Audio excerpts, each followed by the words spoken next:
Good morning. I know we're few in numbers here, but the purpose of what we are doing is to record this for dissemination throughout the country through the Presbyterian Church Peace and Global Witness. And so we appreciate you being here, and we have two wonderful speakers on a very important topic this morning that we have gotten to on this. This is actually our fourth seminar that we have held so far in this program. So I do welcome you, as I do at everything as a pastor. My name is Tom Haygood. Is to let you know the bathrooms are in the back of the church there, to the left the men, to the rights for women. So those are available as well. At this time, I'm going to introduce Dr. Brenda Smith, she is the one who has put all this together, and it's been a wonderful series that she has done. She is also the chair of the local Presbyterian Peace and Global Witness Committee partnership that we have, and Brenda is going to open us with a prayer and then begin the program. Brenda. Mm-hmm.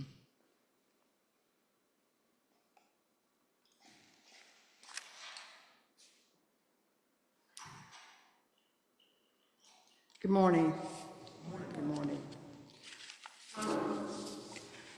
Let us bow. Oh God, we are so grateful for your presence. For you've declared in your word, where two or three are gathered together, you're in the midst. So now we are here to do your work, which you've called to seek peace and pursue it. We know that in order to do that in a sacred and divine way, we need to address that which stops us from being at peace on earth as it is in heaven. And so we must address violence. Violence in this case involves guns, but there are other kinds of violence that we want to address as well. Give us strength and courage to face those hard questions and issues that stop us from being at peace. Help us, God, for we know that for our world and community, our children and our children's children, we need to pursue peace and secure it, sustain it. So give us knowledge, wisdom, understanding. Bind us in your love as we go about this day to do your business. In the high name of Christ, our Lord and Savior. Amen. Again, welcome. This is our fourth series, and so we've been on this ongoing road since September, and we're prepared to continue it as we go forward. Just a few comments I want to make as we start this series. One, as you came in, you all received an evaluation sheet. Please complete it at your leisure and just leave it at the front desk. If you don't have one, we will be happy to give you one. But we want to know what we have done well. Some of you have been with us for the entire 4 series, and what we need to do better, because this is a topic that is of concern, gun violence. Secondly, on the topic of today we're addressing, it's a hard topic. It's a topic, anytime we're talking about trauma, emotional trauma, it stirs up something, can stir up something in our own experience. And so when that happens, take a moment, step aside if you must, and address it, because trauma is real. And as I've said for many years, trauma is like rain. It falls on all of us. No one escapes it. And so how we address it, how we deal with it, is so very important, particularly in these times. So are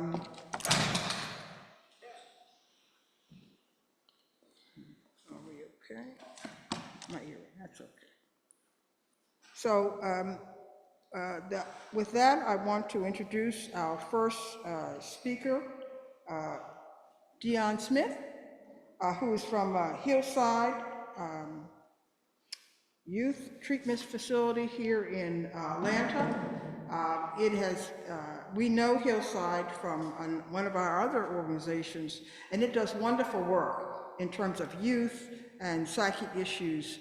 It is a in-base facility located in Midtown Atlanta, and has been very active in this whole work. So I bring you Deon Smith from LPC, from Hillside, and please come and join us.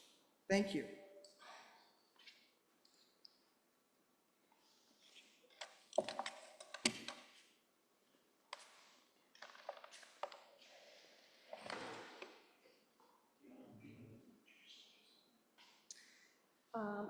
Yes, you can.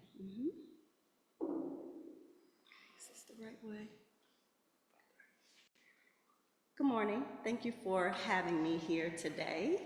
My speech is going to be a little bit brief because I want to have the majority of our time to Adele Simpson, who has created a beautiful synopsis of trauma and gun violence, the effects of that, and how we can look at the risk factors and the social determinants of health to affect change for the future.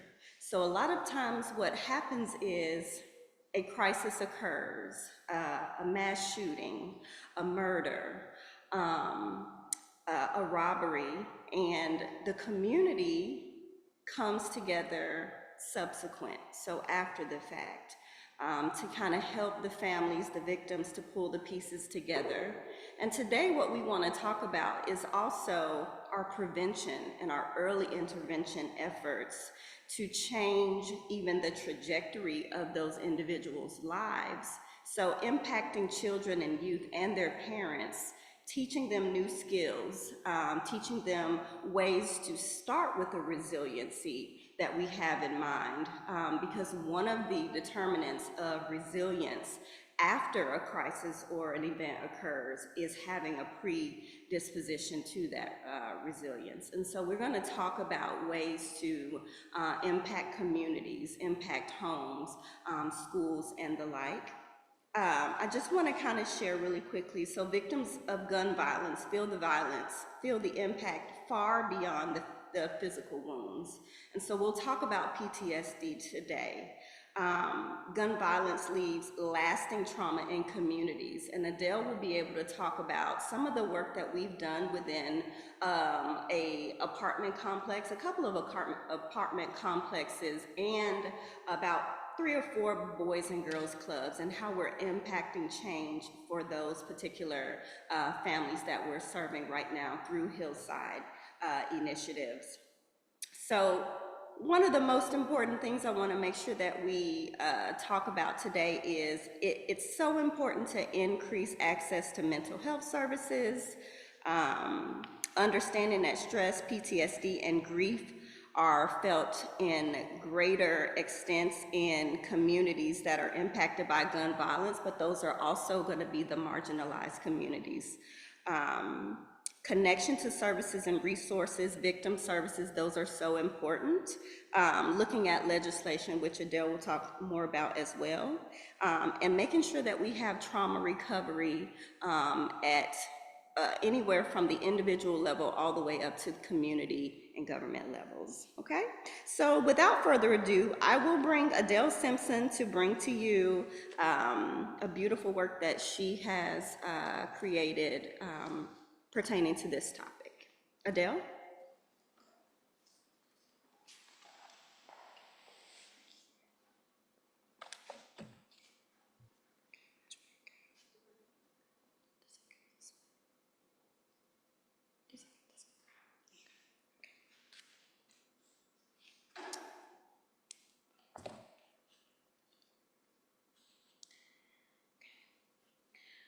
When a flower doesn't bloom, do you blame the petals or the stem?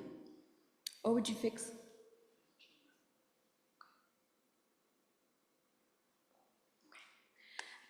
When a flower doesn't bloom, do you blame the petals or the stem? Or would you fix the environment in which it grows? Do you improve its access to sunlight, maybe water it more and provide better care? This is how we should be looking at marginalized children who are living in communities with a great deal of gun violence. Good morning, everyone. My name is Adele Simpson, and I am a licensed clinical social worker.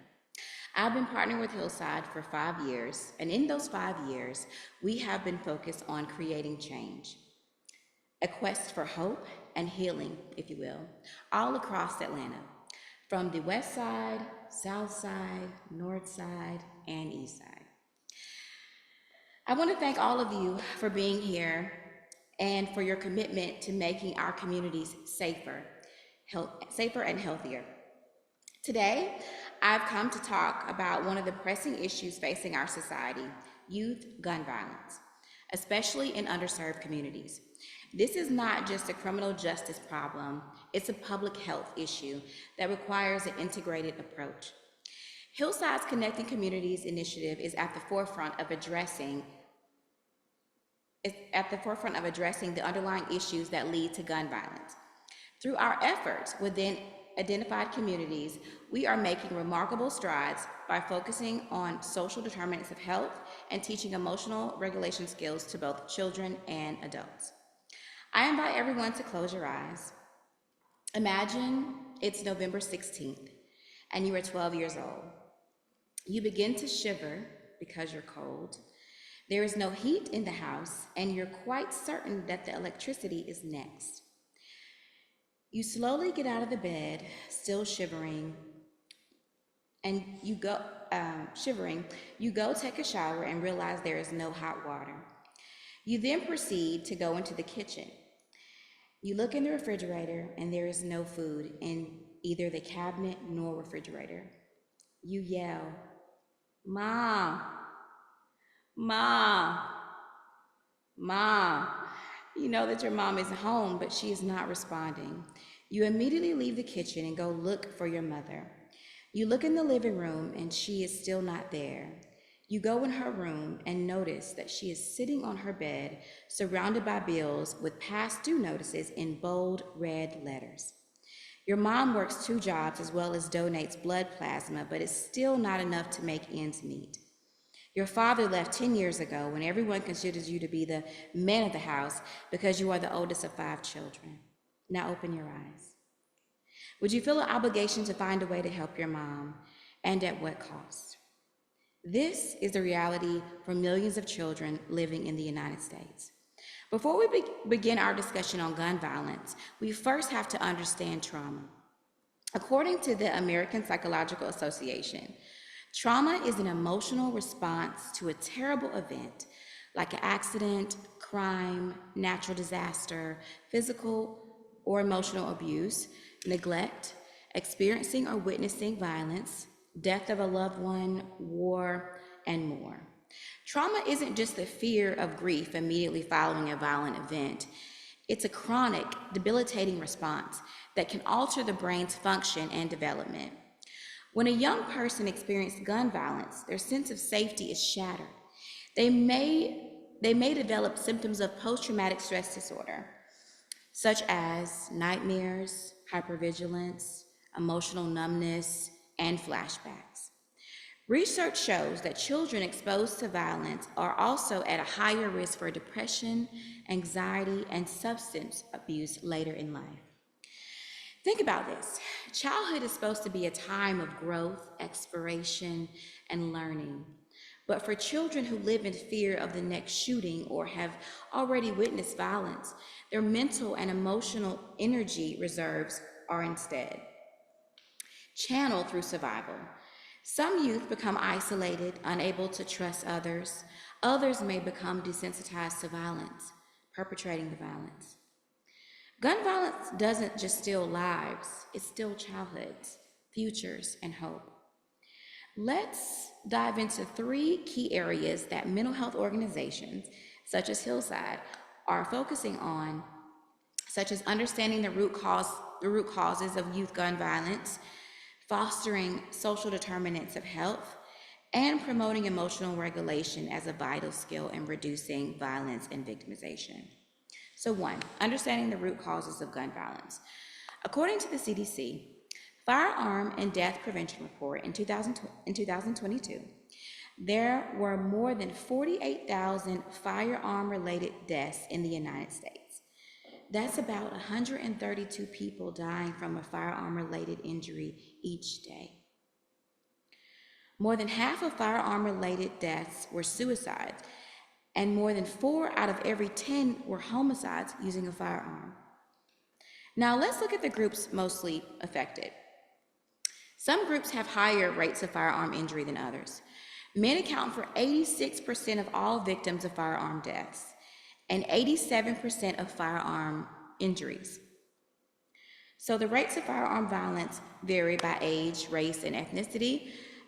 Firearm homicide rates are highest among teens and adults ages 15 to 34, Black or African American persons, American Indian or Alaskan Native persons, Hispanic or Latino persons. Firearm suicide rates are highest among adults age 75 and higher, American Indian or Alaskan Native persons, and non-Hispanic white persons. These inequalities underscore the importance of addressing the social and structural conditions that drive rates of violence and suicide.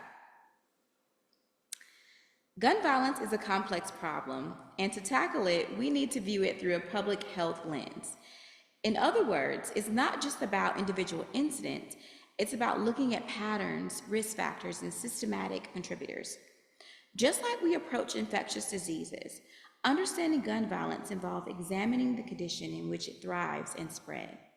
While this includes studying the physical and psychological toll on individuals, it also involves assessing the social, economic, and environmental factors that play a role in escalating gun violence.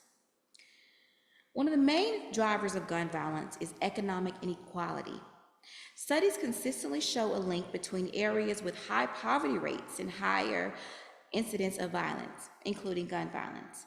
People in poverty-stricken neighborhoods often face limited access to education, employment, and healthcare, creating a cycle of disadvantage that can fuel desperation, resentment, and ultimately crime. When people are trapped in circumstances where they feel powerless or see a few avenues to improve their situation, their likelihood of turning to crime, including violent crime, can increase.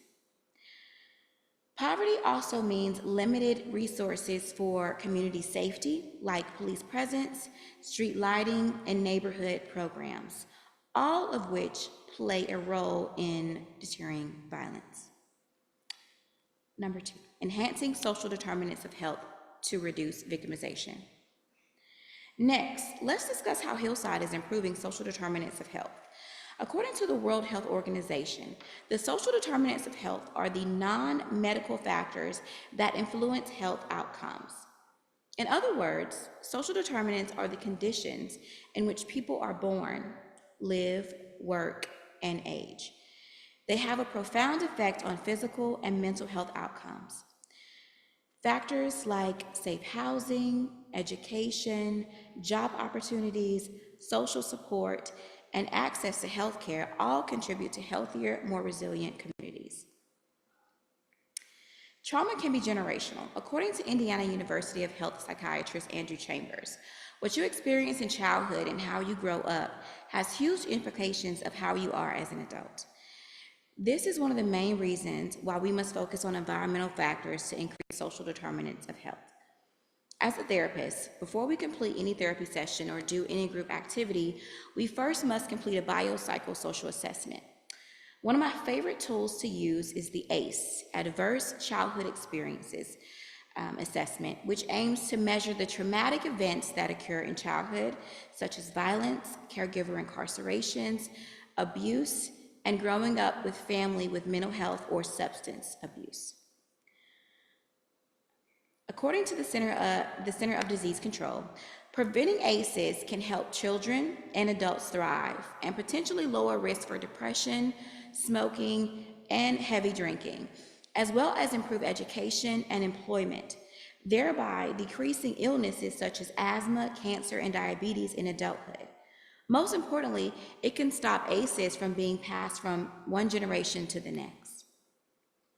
Every week, we have a psychoeducation group focused on building resiliency and teaching mindfulness, emotional regulation, interpersonal effectiveness, and distress tolerance to youth in underserved communities, as well as providing education to the parents to develop appropriate parenting practices and stress management by building resiliency. A great deal of our parents we work with in this community are single mothers who are struggling financially and have very limited support.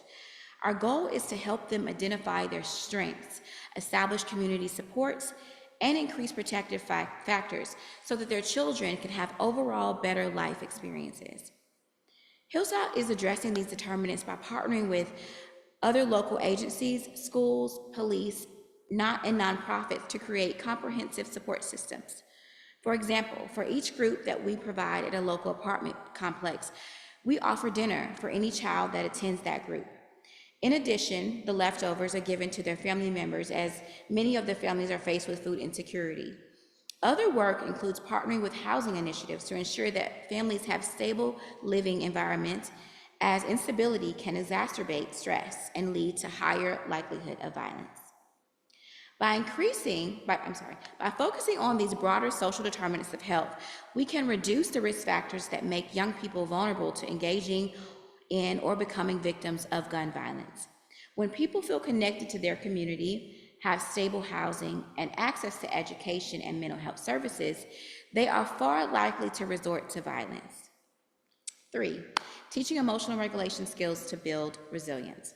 One of the most powerful tools in reducing youth gun violence is teaching emotional regulation skills. Hillside recognizes that children, teens, and even adults often need guidance in managing emotions, especially when they've grown up in environments where trauma and violence are common. Emotional regulation skills are essential for healthy relationships, conflict resolution, and self-control. When young people learn how to recognize and manage feelings like anger, frustration, and fear, they are better equipped to handle conflicts without resulting to aggression. Hillside incorporates these skills into every encounter with the children that we serve. For children, these skills might be taught through school programs, after-school clubs, or community workshops. Techniques like deep breathing exercises, mindfulness practices, and problem-solving strategies help them recognize and manage intense emotions. Additionally, many community programs provide mentorship opportunities where young people are paired with positive role models who demonstrate healthy emotional regulations and offer guidance. For adults, emotional regulation training often focuses on trauma-informed practices that acknowledge the impact of past trauma on current behavior. Many parents and caregivers have experienced significant trauma themselves and may lack the skills to model healthy behaviors for their children. Hillside works to support these adults by offering workshops that teach self-regulation skills and parenting techniques to foster emotionally safe environments at home. 4, building stronger family and community support systems. Another essential element in addressing youth gun violence and improving social determinants of health is strengthening family and community support systems. As a mental health organization, we know that it's not enough to teach skills in isolation. There needs to be a supportive framework around young people to reinforce and model positive behaviors. This is why we focus on teaching skills of resilience and emotional regulation to the youth in our program.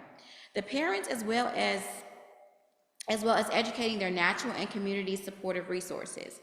The reality remains that it's hard to manage the demand and need for life when you have limited support, inadequate coping skills, and feel hopeless for the future. Family therapy and group counseling sessions can be invaluable for building our healthy communication patterns and strengthening family bonds. These programs often focus on conflict resolution and the role of supportive relationships in fostering emotional regulation. Parents are taught to model healthy coping mechanisms and to create safe and open spaces for discussing difficult emotions. 5, measuring and celebrating progress. Finally, I want to highlight the importance of measuring and celebrating the impact of these programs.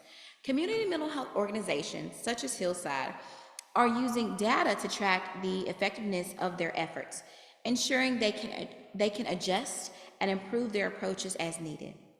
By monitoring reductions in youth violence rates and improvements in mental health outcomes, these organizations can provide compelling evidence of their success and secure ongoing funding to expand their programs. Celebrating milestones and individual successes is also a way to motivate the community. When young people see positive stories about others who have overcome similar challenges, they're inspired to believe that they too can thrive. This is about fostering hope and building a vision of a better future. Healing from trauma requires a holistic approach. It's not enough to simply reduce the violence. We must repair the emotional damage that it causes. This means long-term investment in mental health services, community building programs, and education on the impacts of trauma. It also means acknowledging the systematic issues, poverty, inequality, and lack of resources that often underline the violence in these communities. We cannot talk about reducing gun violence without addressing the social conditions that allow it to thrive. Therefore, healing must involve the voices of young people and people themselves. Youth who have experienced gun violence are often the most effective advocates for change. They know the realities of the issue better than anyone, and empowering them to share their stories and advocate for solutions is a critical part of breaking the cycle. In closing, I want to emphasize that we all have a role to play in ending gun violence and addressing the trauma that it causes. Whether you're a parent, a teacher, a mental health professional, or a community leader, you can make a difference. Support the programs that work, such as Hillside. Advocate for better gun laws. Most importantly, listen to the voices of the young people who are directly affected. The trauma of gun violence doesn't end when the shooting stops. But with the right interventions, with care, with commitment, and with the collaborative action, we can begin to heal our youth and build a future where they no longer have to live in fear. Let us be a part of the solution together. These efforts are a reminder that change is possible and that with the right support, we can build resilient, hopeful, and safe communities. Thank you to everyone here for your commitment to these vital initiatives, and thank you for continuing to fight for a future where all children can grow up in peace with the tools they need to succeed. I want to leave you with my favorite quote of all time. If you can't fly, then run. If you can't run, then walk. If you can't walk, then crawl. But whatever you do, you have to keep moving forward. Martin Luther King. I encourage each and every one of you to move the culture forward. Just about every 100 years, we get new people on earth. This is our tribe. We are all neighbors. Let's continue to be kind to our neighbors and problem solve, so that even when problems don't necessarily affect us, because it affects our neighbor, we feel compelled to problem solve together. Thank you.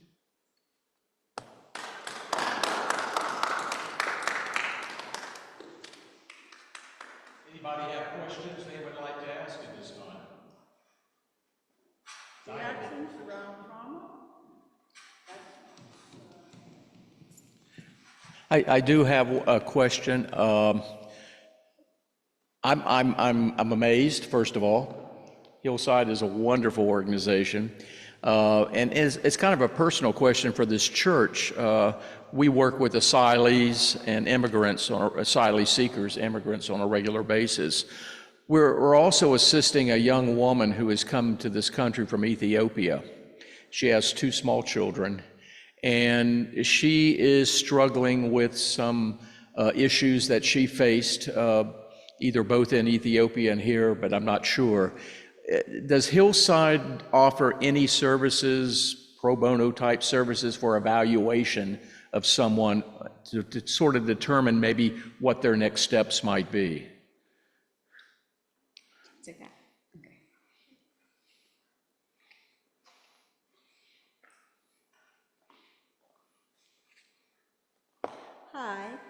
I think I can speak a little bit more about some of the other services that we do provide at Hillside.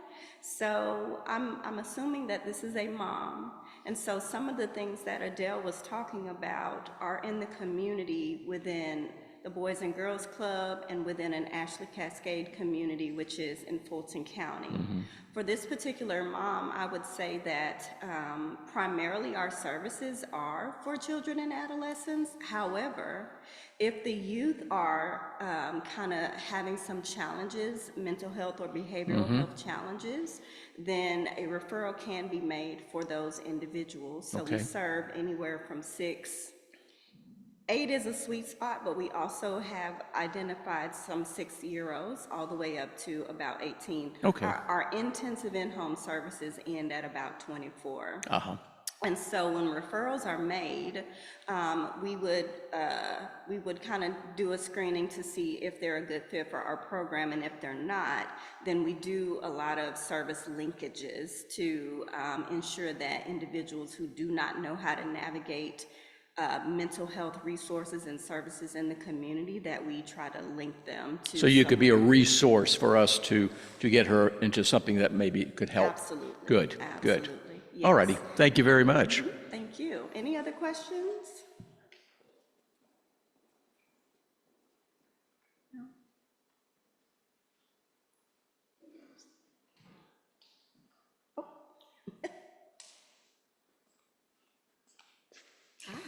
In listening to your presentation, thank you so much. I have a question regarding the area of how we deal with trauma and current events that are affecting us. Some of my week I spend in local school systems in Winder, in Barrow County. Yes. And this particular week, I've heard a lot from children 11 to 15 years talk about their sense, the emotional sense of hopelessness, Yes. frustration, even anger. Yes. Yes. There's a sense that, and I'm gathering they're getting this from their parents, they do not know what's coming next. Now, Barrow County is heavily Caucasian, poorer, working class families. Yes. And this is a reaction that I'm hearing from their children. So we're asking facilities like Hillside, but also local community service centers and the like to respond, as well as the school systems, respond to our children and their concerns. An earlier youth activist spoke here at this particular symposium the first and third week, Madison Dixon, about asking the question, are you okay? Yes. And I've kept that in mind as I am working with these kids and saying, are you okay? Yes. And here are their responses. I'll say that, and then also say, as I traveled here from Barrow County this morning, I passed a church that is giving Thanksgiving baskets this morning, turkeys and the like. The line was double. It was shortly after 8 a.m., and they didn't start serving until 10. Oh, wow. And so these are some of the issues that kids are facing when they say, I'm anxious, I'm angry, food desert, food insecurity. Insecurity, yes. For poorer, white communities. Yes. So. Yes, I can speak to that. I think it's important to, what Adele was talking about is different community agencies, organizations, like you said, advocates, really trying to come together And things like this, like bringing Hillside to the table so that we can not only just speak about the issues that are going on in our communities, but when we are more aware, we're able to either, go to those particular schools and communities and have conversations, to do some outreach in those areas, but also looking at, are they able to make referrals for the individuals who are really, having the most struggle and challenges, so that they are connected to a therapist who can do intensive service coordination and intensive therapy to these children or with these children and families in their homes. As Adele spoke about in her communication, when the parents have issues, right, with resiliency and managing and navigating, regulating their own emotions, this is going to be a trickle down to the children. And so the more we can impact the whole family, the better. And so in all of our services, from our residential treatment to intensive in-home to connecting communities, we are touching those parents. We are teaching them the skills, or we're helping them to identify, let's look at your insurance and find out, is there a therapist that we can help to link you to? But in the meantime, we're teaching them the psychoeducation, and we are also helping them to link to those community resources, because that one entity is not going to be enough, and I think that sometimes communities don't know what needs are there. And so the reality is families have to go across county lines a lot of times. They have to find, churches and schools who are providing that particular support. And so although the work that we're doing is kind of in this small cluster of an area, we would love to be able to scale into different areas, because we've seen the impact, right? So when Adele and Shalon, who is not here, when they joined this particular apartment community, none of the residents knew each other, and nor did they want to know each other. They didn't have a sense of community, but there was violence in the community, which is why we're on the scene in the first place. There had been a couple of shootings. The police presence was not very, prevalent or visible for them. And so just things like connecting with your neighbor was important, right? So your neighbor has a car, you do not have a car. Can y'all get together, right, and form a sense of natural supports within one another, form a sense of community? And like she's also talking about, bringing people, because mental health, there's still the stigma with mental health. And so even just to invite individuals to come and hear a group learning about coping strategies, it's like, come, have a meal, right? Learn about this thing or that thing. And then we kind of weave in the coping strategies, because people are not aware that what they're going through is even trauma.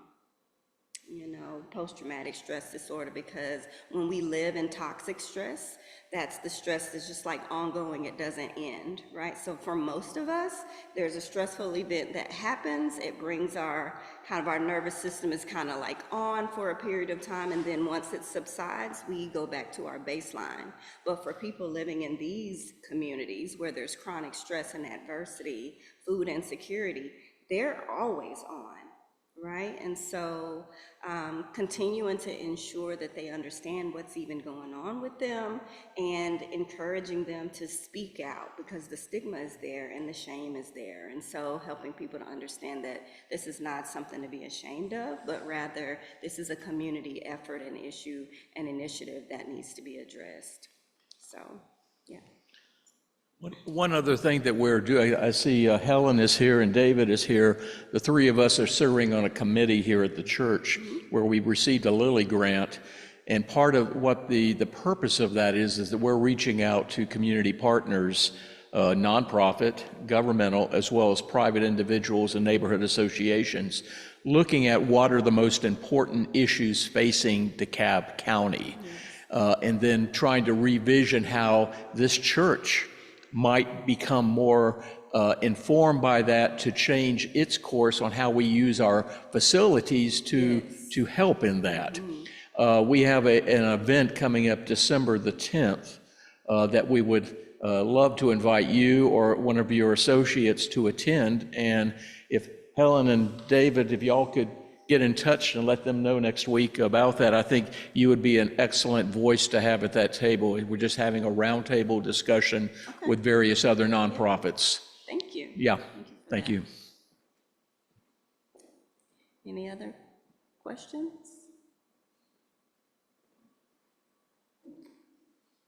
Thank you for having us. Go ahead. I just have a comment, because you mentioned it earlier, around the whole issue of shame. And I think that violence sometimes is often perceived as more person-to-person, peer-to-peer, community-to-community.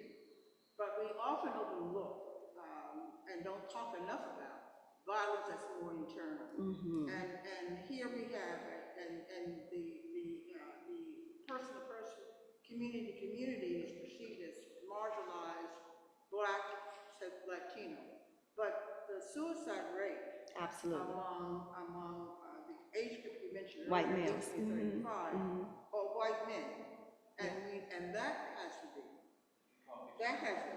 Oh, I'm sorry. But that issue has to be addressed. Suicide among white men, 18 to 35, who are also violent, but many times it's internalized. Yes. In that case. That's one. Two is an issue around shame. Yes. There is still a great deal of issue around mental health and stigma, and although we use the word trauma, we don't also use the ancillary word to that, and that is psychic disorder. And so how do we begin to have to open the discussion up where people feel that they can talk about their own trauma, which is why I opened this symposium on, if you feel anxious, if you feel psychic memories bubbling up in your own experience, historical history, step aside and take a minute and attend to that. Yes. Don't ignore that. But so can you talk a bit more about that and how agencies like yours address that? Because those are the issues that are underlining that still affect communities and churches and institutions and the like. Absolutely. I think it's important to recognize that an adult who is violent towards self and thinking about self-harm and suicidal ideation, that's kind of where this conversation is going. When we are working with individuals in their home, in our intensive in-home and our virtual intensive outpatient program, we are working with young white males as well. And the primary concern that a lot of times we are dealing with is history of self-harm and suicidal ideation. And so one of the most important things is, one, at the school level, there needs to be social and emotional education that is happening. So school counselors, social workers who are in the school, there needs to be some sort of curriculum that is there. But also when individuals are identified, so what individuals tend to do is they look at who has a 504 plan, which is an educational plan, or an IEP, but there are others who are internal, so their behaviors are not external, they're internal behaviors that they have, very closed off, very over controlled, right? And so even if they're having these big, huge emotions, you'll never know it. Those are the ones that kind of slip through the cracks. And so when teachers and when school counselors are able to have a curriculum where they're able to engage with all of the students who are in there, whether it's a group or whether it's a class discussion, that is very helpful. And also leaving the invitation to say, and if you have any challenges with this, please come see me, right? So we have to increase access that way and increase the psychological and social safety, which means when an individual goes to a school counselor or even a teacher, that they know what to do and they create a space that's safe for them.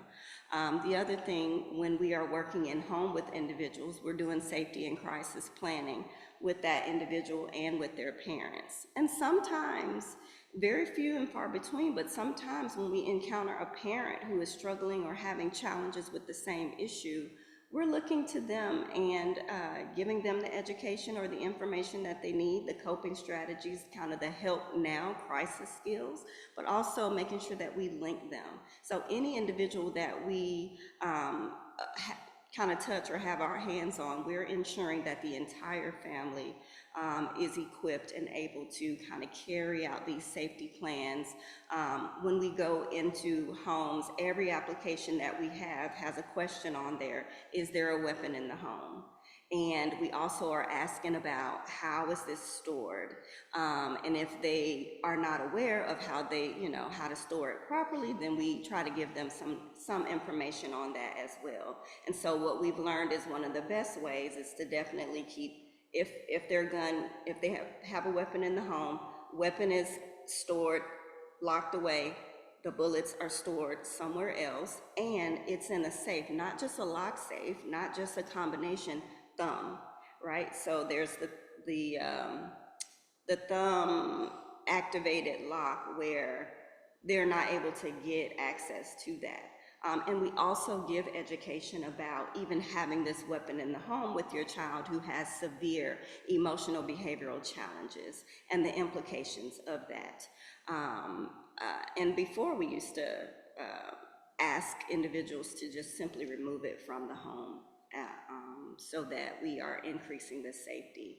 And so those are the kind of the initiatives that we are doing within Hillside, is that any family that we're touching, we're educating them on violence prevention. We are creating safety and crisis plans where we're locking up all sharps, anything that can be used as a weapon. We are also going to schools, and when we're working with kids who are in schools and have special plans, we try to touch bases with those teachers, with administrators, social workers, counselors in the school system. And that's pretty much it. We haven't encountered a lot of church community. However, when we do encounter those, I've actually gone to a church and worked with the youth pastor to educate that entire youth group about what was going on with a particular child, and how to recognize and notice vulnerability signs and risk factors for a particular individual. And so I think that we have to be very open to, what we can do within the community when we know what is happening within the community. Yeah. Mm-hmm.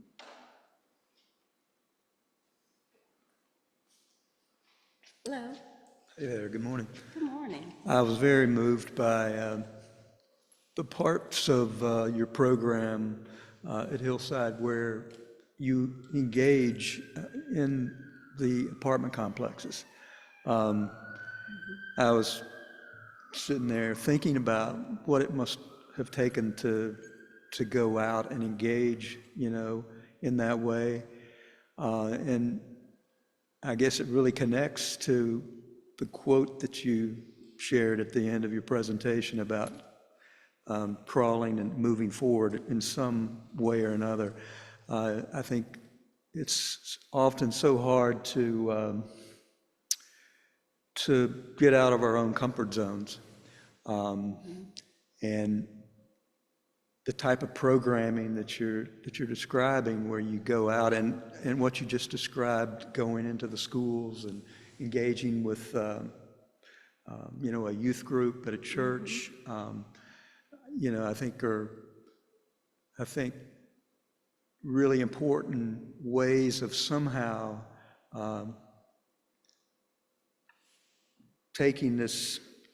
responding to this gun violence in a way that is more energized and connective. I know we as a church, we often become so inward in our experience of church, and I think one of the ways that we're looking to sort of envision ourselves, in the next several years as we're trying to look at ways to sort of get outside of ourselves, or another way, get out of our own way, so to speak, and somehow connect to the bigger issues. So when I hear you talking about, going into the apartment complexes, and I'm sure there's many other ways in which you guys are doing that work, it's very powerful. Thank you. Thank you. It is a community effort. I think a lot of times individuals may feel that mental health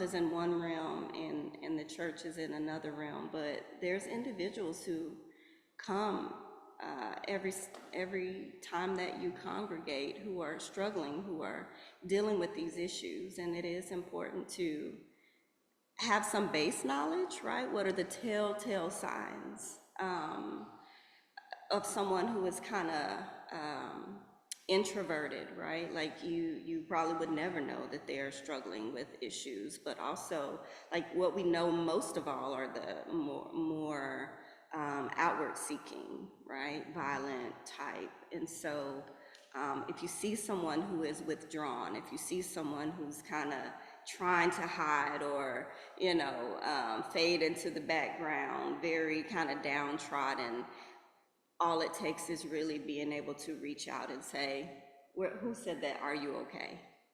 Yeah. That's so huge, is are you okay? And then once you kind of triage, you can send them to, Hillside or another mental health provider that you are kind of connected to. And so you don't have to do that mental health heavy lifting, but it is important for everyone to kind of be aware of what are those kind of telltale signs and how do I link to appropriate resources in the community. Yeah. Thank you. Anyone else? Thank you. Thank you for having us. We appreciate this opportunity.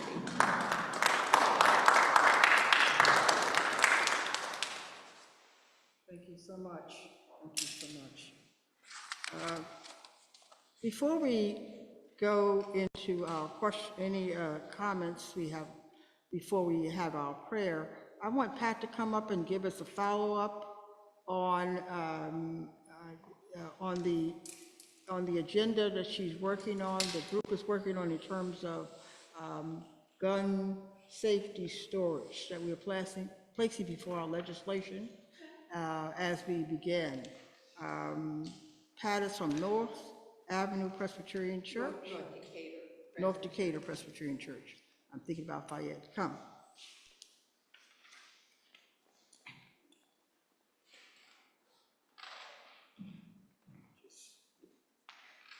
Thank you so much for the opportunity.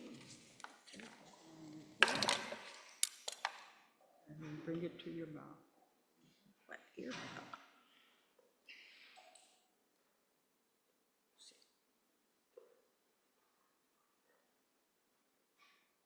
that okay? Yeah. You got it. Okay. I am Pat Muller. The church I'm a member of is North Decatur Presbyterian Church, and I volunteer with Georgia Majority for Gun Safety. And this is a coalition organization that seeks to provide a focus for many different organizations, such as yourself, to affiliate. And when we identify ways we can help support, lift up our associated organizations, we attempt to do this.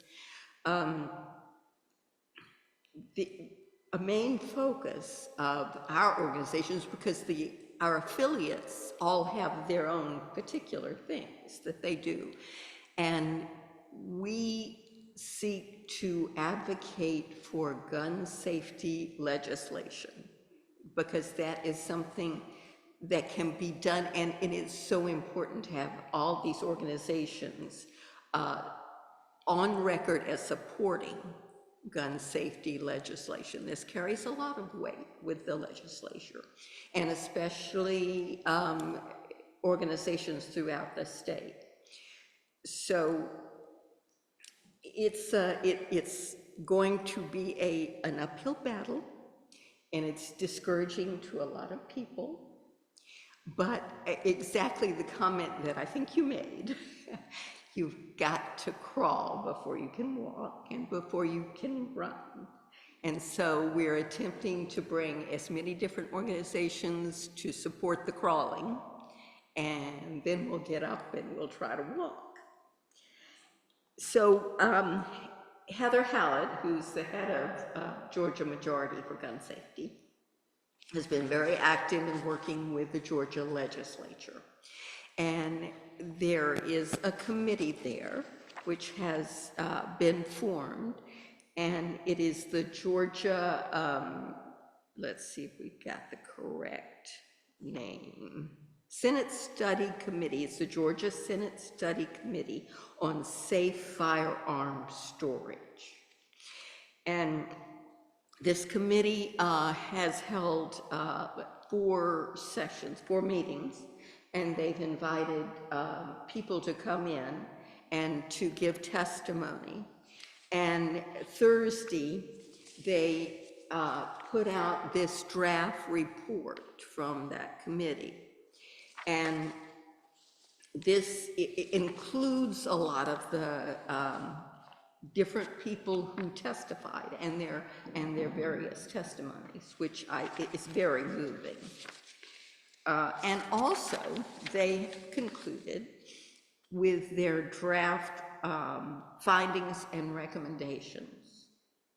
And so I want to go over these with you because I think it's so important that as many different people understand what these are and can, through any means they have, reach out to people and get them to support. There will come particular times during the session that's upcoming in Georgia legislature, and where a few postcards, a few phone calls, a few attempted meetings. They're also focused, I think you were saying Presbyterians for a Better Georgia has an advocacy day. I attended an advocacy day by Moms Demand Action. There also a year ago, and they had a lot of people, and they had red shirts on, and I overheard one of the legislators say, boy, there are a lot of moms here. So, you know, any way you can make your feelings known in support of their efforts. This is Representative Jones, Senator Jones, I think, who chairs this committee. And I think his heart is in the right place, and he is trying to do as much as he can that has some chance of passing. And of course, individual groups' advocacy for these efforts will increase their chance of passing. So let me just read through, if I may, the findings and recommendations which they have just come out with. A statewide alert protocol, which would include a requirement that when a student having been flagged for potentially dangerous behavior seeks to transfer schools, the new school is notified of the issue before the student is enrolled in the new school. This, I think, was an issue in Winder. Address mental health issues and promote awareness. That is the second recommendation. Examples could include programs such as Utah's approaches to this issue. I'm not that familiar with Utah, but of course we obviously have our own approaches to this issue. Georgia access prevention laws, including, and this was a controversial one, including civil and criminal penalties. This, I didn't know, my understanding was that the actual parents of the individual in Winder did face consequences. And I wasn't certain how that actually happened, but it sounds like it was done through some sort of existing laws, child endangerment perhaps. So at first, Heather said he was hesitant to bring that one up because he didn't know whether it would pass or not. So this is one of those opportunities where if a lot of people step up and support that particular provision, it has a better chance of actually getting legislated into law. So another is promotion of safe storage devices. The actual committee was focused on safe storage and either finding ways to incentivize the safe storage or actually require it. And of course, requiring anything with having to do with guns is a difficult lift in Georgia. So this, the wording they came out with is promotion of safe storage devices and promoting homeowners insurance policy benefits with regard to safe storage devices, which I think that particular aspect was smart because everybody's insurance is very expensive right now. This insurance has gotten terrible. So I think working that in as one of the incentives was smart. With regard to safe storage devices, as well as tax incentives for safe storage purchases. Create a director position similar to Texas. The actual rate of gun deaths in Georgia, this is something I found very surprising, is like twice that of the gun rate in Texas and Florida. And you know, these places have a lot of guns. So they obviously have found ways to pass legislation that actually has a real effect on the rate of gun deaths. So create a director position similar to Texas that can implement a statewide research and development office modeled after Texas that would have responsibility to educate, communicate, and research root causes of gun violence. And then finally, require a 10-day waiting period for the purchase of assault rifles unless the person has a weapons carry license. So those are the 6 provisions. And I will forward to Brenda the link to this draft report. It includes an email with the link included in it so that you can refer to it. But any way you can see to advocate and to spread the word that when these, I found in my experience with Georgia Majority, sometimes these opportunities come up very suddenly and there's a fairly quick turnaround, which is difficult for a lot of people. But when they send an email out, if you can, you know, get on the phone to your legislature, if you can send a postcard, if you can meet, of course, is the ultimate with them. These efforts do raise their awareness and they find it very useful in trying to argue for other members of the legislation to support them. So thank you very much. Thank you. And good luck. We had Elena Parent and a gentleman from Gabby Giffords organization speak to us. Yes, I heard him last time. Yeah, and so doing all these particular being aware of the specifics are very important.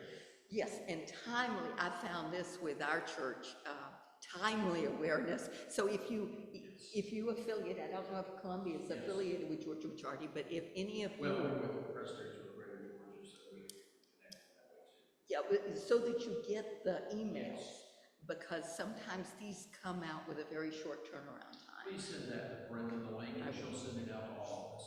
Great. Yeah, Heather is working with Brenda also to advocate. She's putting together a group of ministers and pastors to go and meet with the Secretary of State of Georgia, and she's working with Brenda on that. Thank you, Pat. Thank you. Thank you.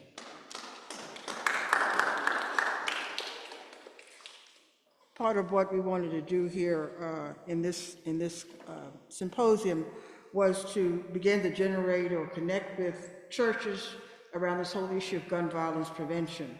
And so churches like North Decatur, Johns Creek, Columbia, Oakhurst have begun to continue the work and build it, and we want to do that as we go forward. You have an evaluation sheet, and you see on the evaluation sheet a statement regarding phase 2. So I have churches that are interested, and when I heard you speak earlier, Dion, about meeting with youth ministries, I have been approached by churches who are interested in looking at this project, Decade to End Gun Violence, here in Atlanta. So we're looking at Second Ponce Baptist, where your executive director comes to address us at least annually around trauma and mental health. We're looking at Peachtree Church and Peachtree Road Methodist. So we're moving the operation, but because of interest, and we will start with youth pastors to talk about this issue about violence and guns. And then hopefully we'll go on to Johns Creek and Pleasant Hill Presbyterian Church. Secondly, we have been called to speak to the Carolina Presbytery, and on, I think that's Thursday, because they are interested, their churches are interested in looking at this work of Decade to End Gun Violence, in addition to Winder, Barrow, and Clark County. And lastly, there is a conference, I've been told, that's occurring on the West Coast in Seattle around violence and trauma, and it goes beyond gun violence. It's nuclear violence, it's racial violence. So that'll occur, I think I got an email that occurs April, I think it's 11th and 12th. So it is violence is a conscious object in people's minds today, and so we're going to pursue it. The last thing is that we've also gotten a request to look at doing this book, Gun Violence Prevention, and having it translated into Spanish, so that we can begin to share this work in El Salvador around violence, gun violence, which tends to generate migration out of the country, out of the area, out of the nation because of the violence. It's not only economics, but it's gang violence and the like. And so, again, as I started this conversation this morning, we cannot have peace unless we address the issues that are stopping, that are preventing us from having sustained peace. And so we want to continue with that. And I thought, when I heard you speak earlier about going into buildings where there's been shootings and the like, that is hard, difficult work, to go into buildings where shootings have occurred and guns may not always be visible, or you may be told about. But so it is work that needs to be done, but it needs to be done across agency and institutions. but it's not easy. It is not easy. So I know you hear this all the time, but be careful. Be careful. As we approach this holiday season, always depression in therapy, it goes down. People become very depressed as they come toward Thanksgiving and Christmas season. It just doesn't, for many reasons. But so we need to be especially careful, very careful. So as we come to our next segment, which is, are there any other comments or questions?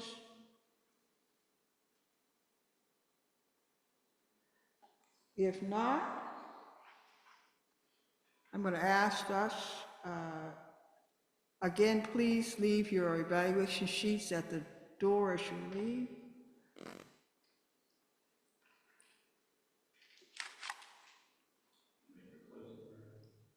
Pardon me? Yes.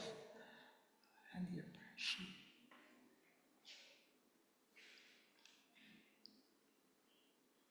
I said it here and it got picked up. Thank you.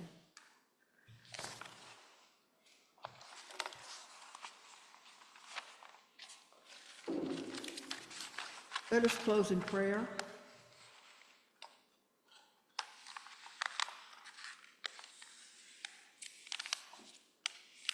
For dear ones, in unison, for dear ones lost to us through mass shootings at Sandy Hook, Las Vegas, Sutherland Springs, and sadly other sites, hear our prayer and our commitment. In unison, Lord, make us instruments of your peace. For Mason Schickerhorn, age 14, for Christian Aguilera, age 14, and for Richard Aspinwall and Christina Irimi, both students and teachers of Winder, Georgia Appalachian High School, whose lives have been prematurely ended by gun violence. Hear our prayer and our commitment. Lord, make us instruments of your peace. For countless number of individuals who have died through self-inflicted wounds, hear our prayer and our commitment. Lord, make us instruments of your peace.